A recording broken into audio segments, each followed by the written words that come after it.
नमस्कार साथियों, मिल्कीपुर विधानसभा उपचुनाव सपा की महिला नेत्रियां उतरी चुनावी मैदान में। जी हाँ, आज हम बात करेंगे मिल्कीपुर की विधानसभा सीट को लेकर। जैसा कि आप लोगों को पता है, उत्तर प्रदेश में जहां पर 10 विधानसभा सीटों पर उपचुनाव होने जा रहा है, और वहीं पर जो चुनाव आयोग के द्वारा 10 में से 9 सीटों पर जो है चुनाव की जो घोषणा है, मतदान की जो घोषणा है वो कर दी गई है। और वहीं पर मिल्कीपुर की जो विधानसभा सीट है वहां पर अभी विधानसभा के उपचुनाव के लिए चुनाव आयोग के द्वारा घोषणा नहीं की गई है। तो मिल्कीपुर की विधानसभा सीट कहीं ना कहीं भारतीय जनता पार्टी के लिए अब यह इज्जत का सवाल बन चुकी है। वहीं पर चुनाव आयोग के द्वारा मिल्कीपुर की विधानसभा सीट पर अभी तक जो है मतदान की जो तारीख है वो तय नहीं हुई, लेकिन भारतीय जनता पार्टी के द्वारा लगातार उत्तर प्रदेश में 10 में से 10 विधानसभा सीटें जीतने की रणनीति बनाई जा रही है। वहीं पर अखिलेश यादव जी के द्वारा जो मिल्कीपुर की विधानसभा सीट है, यहाँ से अखिलेश प्रसाद पासी के जो पुत्र हैं अजीत प्रसाद पासी को चुनावी मैदान में उतार दिया गया है। जहाँ पर अखिलेश यादव जी के द्वारा अजीत प्रसाद पासी को चुनावी मैदान में उतारा गया है, वहीं पर अब लगातार जहाँ पर अजीत प्रसाद पासी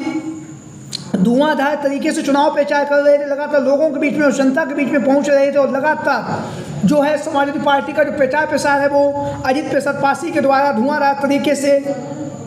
मिल्कीपुर की विधानसभा सीट पर किया जा रहा है। सपा प्रत्याशी के रूप में अखिलेश यादव जी ने अजीत प्रसाद पासी पर भरोसा जताया है। वहीं पर अब जो है समाजवादी पार्टी की जो महिला नेत्रियां हैं वो भी मिल्कीपुर की विधानसभा सीट पर उतर चुकी हैं। लगातार मिल्कीपुर की विधानसभा सीट हॉट सीट बन चुकी है, और कहीं ना कहीं यहाँ पर विधानसभा उपचुनाव की जो तारीख का ऐलान नहीं हुआ है, तो उस रणनीति को लेकर भी यहाँ से समाजवादी पार्टी के मुखिया अखिलेश यादव जी के द्वारा जो महिला नेत्रियां हैं उन्हें चुनावी मैदान में उतार दिया गया है। विधानसभा के उपचुनाव के लिए जहां पर अखिलेश यादव एक तरफ लगातार पीडीए की बात कर रहे हैं, और पीडीए में ए से जो आधी आबादी है, तो अब अखिलेश यादव जी के द्वारा विधानसभा उपचुनाव को जिताने की जो जिम्मेदारी है वो आधी आबादी को भी सौंप दी गई है। यानी कि महिलाओं को हक और सम्मान की आवाज उठाने वाले सपा मुखिया अखिलेश यादव जी ने विधानसभा के उपचुनाव में सपा को जितवाने की जो जिम्मेदारी है वो महिलाओं को छोड़ दी है। समाजवादी पार्टी की तमाम महिला नेत्रियां लगातार उत्तर प्रदेश के विधानसभा उपचुनाव की जो तैयारियां हैं उनमें जुटी हुई हैं, और लगातार समाजवादी पार्टी का जो प्रचार प्रसार है वो किया जा रहा है। जहां पर समाजवादी पार्टी की जो प्रदेश महिला सभा की जो